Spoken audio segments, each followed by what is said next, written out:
Muito obrigada, eu que agradeço a oportunidade de estar aqui dividindo a minha história com vocês. Primeiramente, eu vou pedir para vocês, meninas, fecharem os olhos e de olhos fechados, respirem 3 vezes profundamente. Vamos lá?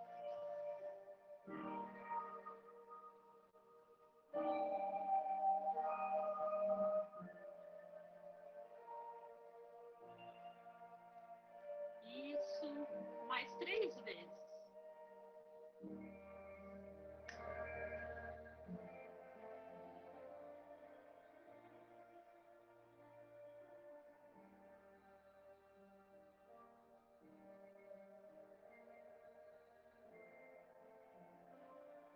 Muito bem, podem ir abrindo os olhos lentamente, relaxando. Gostoso, né? Dá uma sensação de paz, né? Acalma um pouco. Conseguiram relaxar um pouco? Apesar de breve, né? Percebam, né, que um ritual tão simples e tão pequeno, né, de respiração consegue fazer a gente se desconectar do mundo lá fora, do trabalho e tudo, e centrar a gente aqui nesse momento agora que a gente está, né? Então, Eu fiquei até tonta, amiga, de tanto respirar. acredito que a gente estamos todas conectadas agora, com muito mais foco aqui no que eu posso agregar e passar para vocês. Então vamos lá, eu vou contar a minha história, minha jornada no empreendedorismo. São mais de 14 anos empreendendo nesse Brasil aí que não é fácil, né? Todo mundo sabe, tem muita burocracia. Só um detalhe, Gisele, você pode me avisar quando meu tempo estiver acabando em 5 minutos antes, para eu não me prolongar muito? Pode deixar, aviso sim. Tá bom, obrigada, Gisele.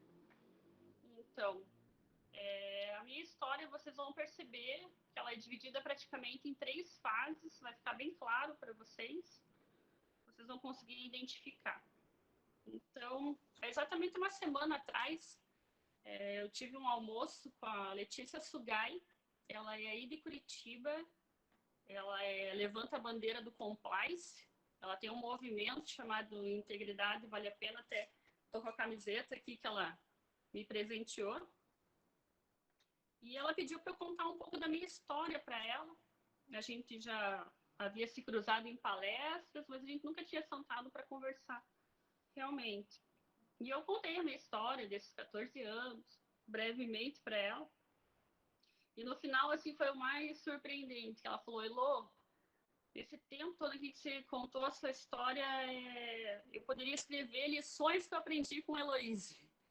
Então, aquilo para mim foi muito satisfatório e eu consegui atingir ela. E a minha intenção hoje aqui é atingir vocês da mesma maneira que eu consegui atingir ela.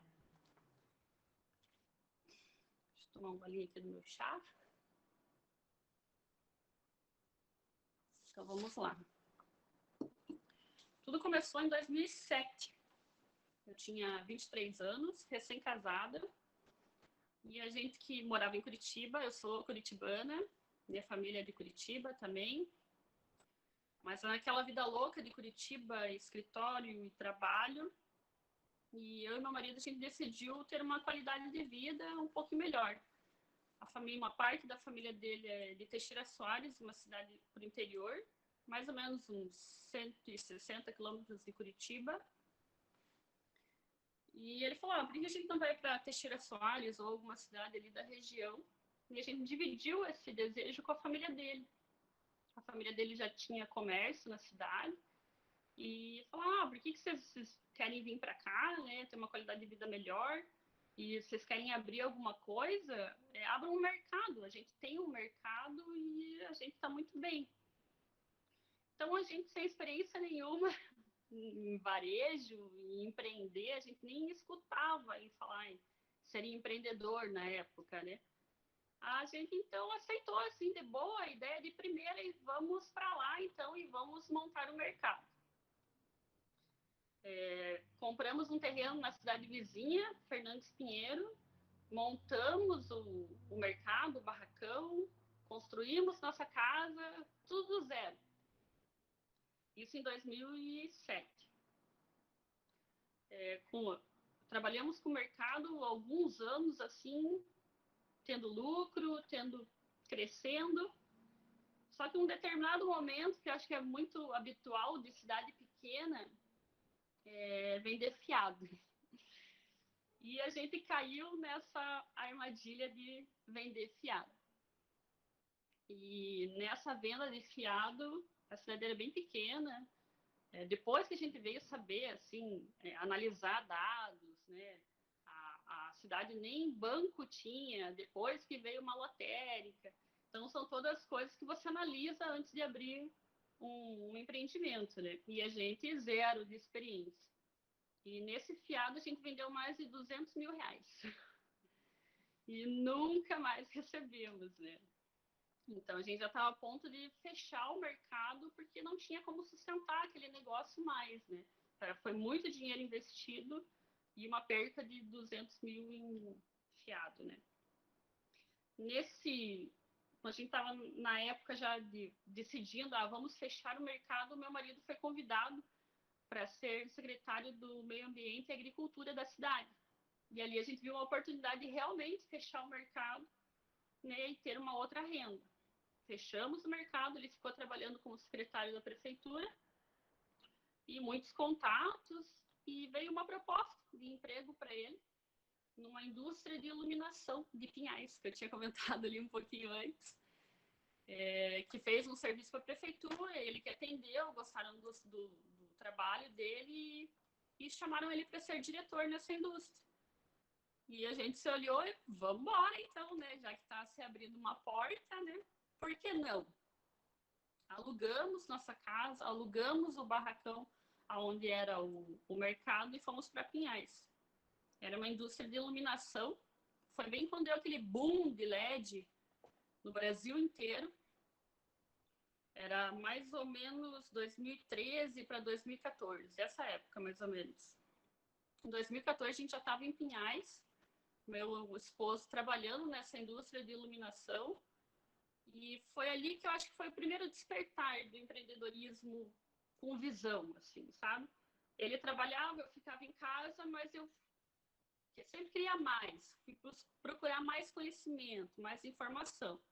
E a gente se apaixonou por LED até o ponto dele pedir demissão dessa indústria, onde ele era diretor, e a gente abria a nossa própria empresa de LED. A gente abriu nossa empresa de LED em final de 2014 para 2015. Saímos de Pinhais, fomos morar em Curitiba, num apartamento. Abrimos a empresa, também foi conforme planejado. Só que a gente não esperava o cliente nos procurar. A gente ia até o cliente. Então, a gente queria fazer uma abordagem um pouco diferente. A gente atendia condomínios em Curitiba. A gente mostrava para eles todo um planejamento, um estudo, se eles trocassem as lâmpadas atuais por lâmpadas LED. Qual a economia, qual o tempo de retorno que eles iam ter do investimento. E assim a gente trabalhava. Era um trabalho meio de formiguinha, né, de bater em condomínio, mas estava dando certo. E um belo dia, nessa trajetória do LED, resumindo para vocês, a gente recebeu um e-mail de uma empresa aí que hoje é bem famosa, cresceu bastante em manchete. Não vou entrar aqui em política, mas é a Odebrecht. Na época não tinha nada na mídia ainda, né, passando da Odebrecht. Mas eles queriam um produto, era holofote de LED 12 24 watts. E a gente não tinha esse produto, na verdade, nem sabia que produto era esse.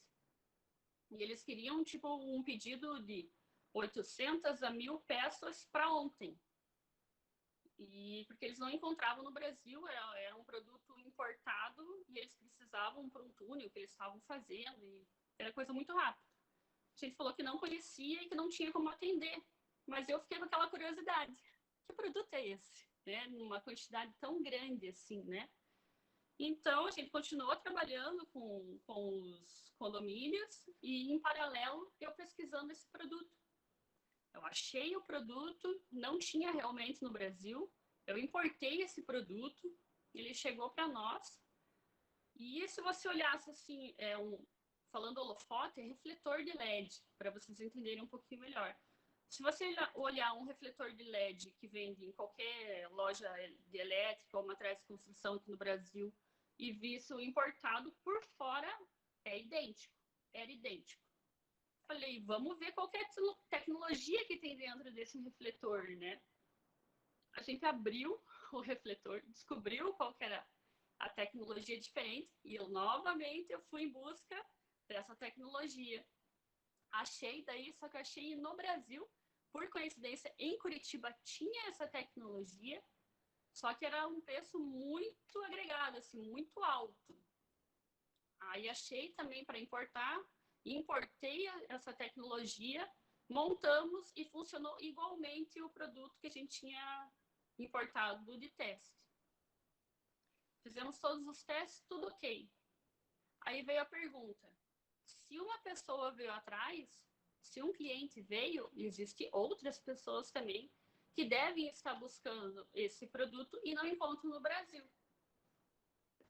A gente importou uma grande quantidade do que a gente precisava e colocamos no nosso site para vender. E foi assim um mar azul na nossa frente. Tanto é que a gente teve que parar de trabalhar com os condomínios e focar só nesse produto, porque a demanda era muito grande, muito grande. Era pedidos de 100 peças, 300 peças e assim por diante. Só que lembre-se que a gente morava num apartamento em Curitiba. Então, todo esse processo de desmanchar uma peça e montar novamente era feito dentro de uma sala num apartamento. A Raquel até se recorda dessa época, né, Raquel? Às vezes eu ia visitar ela e, tipo, tinha pedido muito apurado, a gente levava para casa dela para fazer na mesa. Então, a gente trabalhou com os refletores 2015, 2016, tomou uma proporção muito grande isso, muito grande.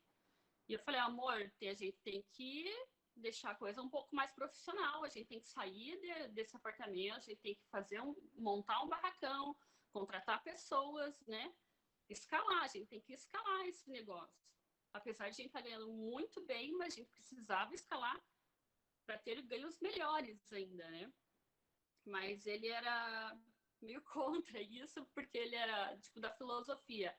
Time que está ganhando não se mexe. Então, foi meio difícil tentar mudar essa mentalidade dele. Tentei várias vezes conversar e sempre, mais 2 meses, vamos ver como que vai, mais 2 meses. E aquilo foi me deixando muito estressado, porque ele trabalhava no operacional e eu era todo o resto da empresa. Eu era financeiro, eu que fazia compras, era marketing. Então, toda a outra parte era só comigo. Essa empresa era 2 pessoas, ele e eu. E eu também estava fazendo tratamento para engravidar, eu tenho endometriose, estava tomando hormônio, cheguei a engordar vários quilos. Então, foi um período, assim, de glória para estresse. Muito estresse. E em 2017, a gente teve uma outra oportunidade, que é onde a gente tinha nossa casa e nosso barracão. A pessoa que alugava, ela se interessou em comprar o imóvel. E nessa compra do imóvel, meu marido falou, então já que a gente está muito estressado em Curitiba, já que tem que fazer a empresa escalar, vamos voltar para o interior. E lá a gente, com subsídio de prefeitura, tudo que tem esses condomínios industriais, a gente dá sequência nos planos. Eu, beleza, então vamos embora. Voltamos para o interior, compramos uma casa, a gente estava se restabelecendo todo novamente para deixar, a empresa chamava Ecoled do Brasil, deixar ela para ter escala. Um belo dia veio um amigo nosso nos visitar e ele fumava narguilé.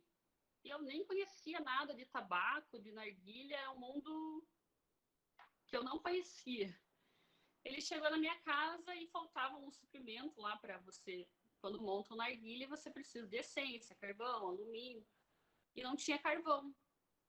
Aí ele falou, Elô, provavelmente no posto de gasolina tem, porque é onde que geralmente se vende carvão, né? E bastante gente que eu conheço aqui da cidade fuma, então em algum lugar deve ter. A gente foi até o posto de gasolina e não encontrou o carvão. Eu me lembro que a gente voltou no carro, assim, eu brincando com ele, olha, se tem pessoas que fumam e não tem o suprimento, eu vou abrir uma tabacaria nessa cidade, vou ganhar muito dinheiro. Mas aquilo ficou, tipo, numa brincadeira, assim, né? A gente voltou, fez churrasco e tudo mais. No outro dia, ele entrou em contato novamente.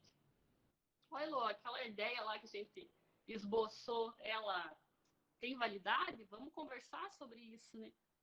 Eu e meu marido sentamos, analisamos o mercado financeiramente e vimos que era uma boa opção de investimento. Ele até sugeriu, para tirar um pouco aquela rotina que a gente vinha de Curitiba, né? Um poderia ficar cuidando só da empresa de iluminação e outro poderia ficar cuidando só da tabacaria. Eu achei perfeito aquilo. Então a gente foi atrás de tudo que era de tabacaria e tudo aconteceu muito rápido, assim, foi questão de meses. Em 2018, a gente estava com a tabacaria montada, praticamente montada, com sociedade desse nosso amigo. Na época ele não tinha capital para investir, a gente tinha, e ele ia pagar esse capital descontando do salário dele, mensalmente. Acho que eu me lembro faltando uma semana para a inauguração da tabacaria em Irati, na cidade onde eu moro agora. A gente teve uma reunião para alinhar questões financeiras, como que a gente ia tocar a empresa e tudo mais. E nessa reunião eu me lembro muito bem que eu falei, olha, a nossa empresa tem que ser rica, não nós temos que ser ricos, né?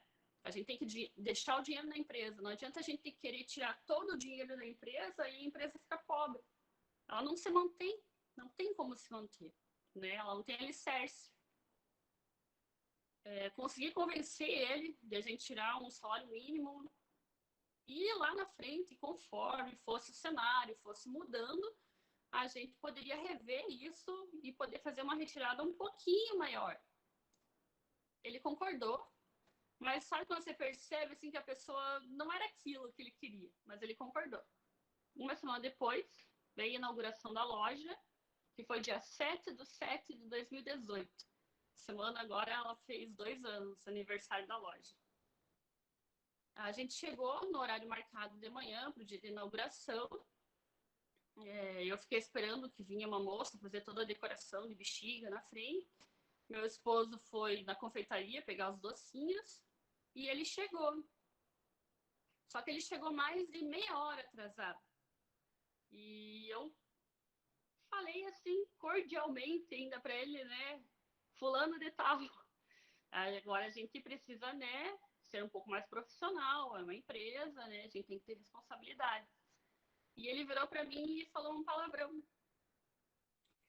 Aí eu falei, olha, eu não tô acostumada a ser tratada assim. Acho que ele também não gostou daquilo. Ele entrou na loja, não ficou um minuto, virou e olhou para mim e falou, Elô, para mim não dá mais. E virou as costas e foi embora. A questão é que a gente não entendia muito sobre narguilé. E comparado, para vocês terem uma noção, ele era um sommelier comparado a vinho, né? O sommelier entende tudo de vinho. Então ele era do narguilé. E a gente ia começar a aprender no decorrer do tempo, né? Então foi um dia assim pra gente bem estressante, o dia da inauguração. Graças a Deus a gente foi socorrido por amigos que entendiam. E assim foi por algumas semanas. E até que a gente teve que ter uma outra reunião, eu e meu marido, para a gente decidir o que ia ser feito. A gente já tinha investido um bom dinheiro ali e não entendia do negócio. Mas a gente tinha a Ecoled como plano de escalar ela. Então a gente decidiu abortar a Ecoled no momento, parar com a empresa e se dedicar full time à tabacaria, aprender tudo que tinha que aprender. E foi assim que a gente decidiu e fez. A gente mergulhou nesse mundo, é uma cultura bem interessante, apesar, né, de ser um pouco, como que eu posso dizer, como? Criminalizada, mas a cultura é muito bonita.